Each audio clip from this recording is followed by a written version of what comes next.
The order will be Grassley, Sanders, Johnson, Wyden, Cassidy, Cortez, Mosto, and Tillerson Young. Listening to my colleagues about taxes on higher income people, even former President Obama's top economic advisor, Jason Furman, recognizes this is not the case. As Mr. Furman put it in a recent opinion piece for the New York Times, quote, applying the Social Security tax to all incomes would push the effective tax rate above 50%, end of quote. And this would, further quote, not leave a lot of room for further tax increases on the rich to close the budget deficit and fund other priorities. For you, Mr. Akabas, wouldn't my colleagues' preferred approach to Social Security ultimately lead to large tax hikes on middle class and severe cuts to other programs down the road? Thank you, Senator, for that question. And I want to start by giving credit to members on both sides who have put forward ideas. That's exactly what we need, given the situation we're in, and increasing revenue, including through changes to the taxable maximum, should certainly be on the table as part of a comprehensive solution. But the matter of the fact is that Jason Furman is correct, and we have limited availability to raise revenue in our economy. We need a lot of revenue for a lot of different purposes right now, not to mention various areas where we're underinvesting, closing the federal deficit that is large and growing, and allocating a huge amount of money towards the Social Security system just from high-income taxpayers, including to fund more benefits for high-income earners, is not, I think, the best use of ththose dollars. And so that's why BPC has consistently said that we think a balance that includes both additional revenue to the program and benefit adjustments are necessary. And then finally, the program's benefit structure has not been updated in more than 40 years. And I think a solution that only looks at the revenue side but doesn't focus on some of the changes in demographics and labor force dynamics that we've had would be a huge missed opportunity. Okay. Ms. Milito, many of my colleagues appear to be under the impression that eliminating the tax cap would only fall on the back of so-called wealthy. Can you elaborate on how such proposals would impose punitive tax hikes on small business? And I know you referred to this in your opening statement. And secondly, how would such proposals affect the ability of small business to compete with large corporations?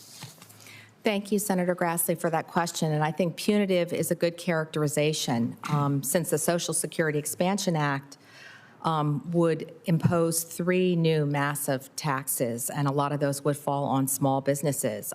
And saying that most households won't see a tax increase with the elimination of the tax cap doesn't change the fact that the taxes would be imposed on many pass-through small businesses. And the concern isn't about, in my opinion, about the number of households that are affected. It's whether taxing those businesses that invest and create jobs is the right way to strengthen Social Security. I think this mantra, let's raise taxes on small businesses so that we can pay more, is not a winning slogan on Main Street. The outlook on Main Street right now is very different than the outlook on Wall Street. There is not an infusion of capital on Main Street right now. Small business owners use that income, which is referred to in the proposal as investment income, as savings and a way to expand their business, to hire new employees, and they put it away for a rainy day. So it would very much impact their ability to also compete with larger businesses.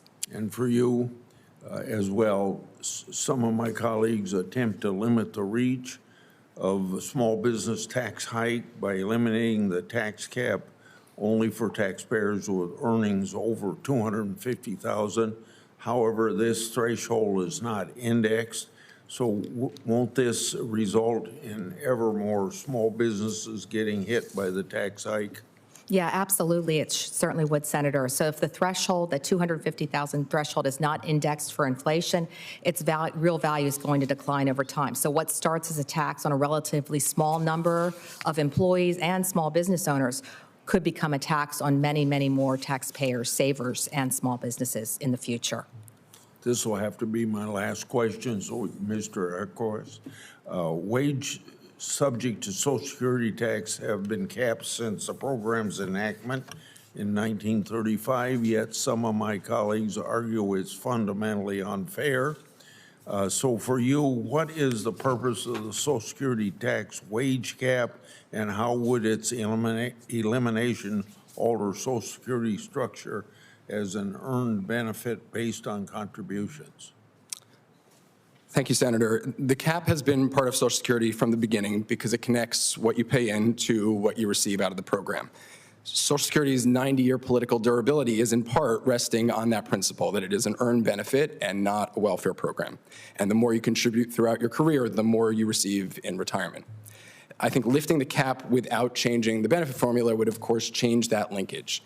And that raises a fundamental question about what kind of program we want Social Security to be. Given where the program is, I think all options need to be on the table, but we should carefully consider any changes that truly break that linkage because it changes the fundamental nature of the program. I would say that we at BPC have supported increasing the taxable maximum as part of a broader package, but that would still retain the link between earnings and benefits. Okay, Senator Sanders.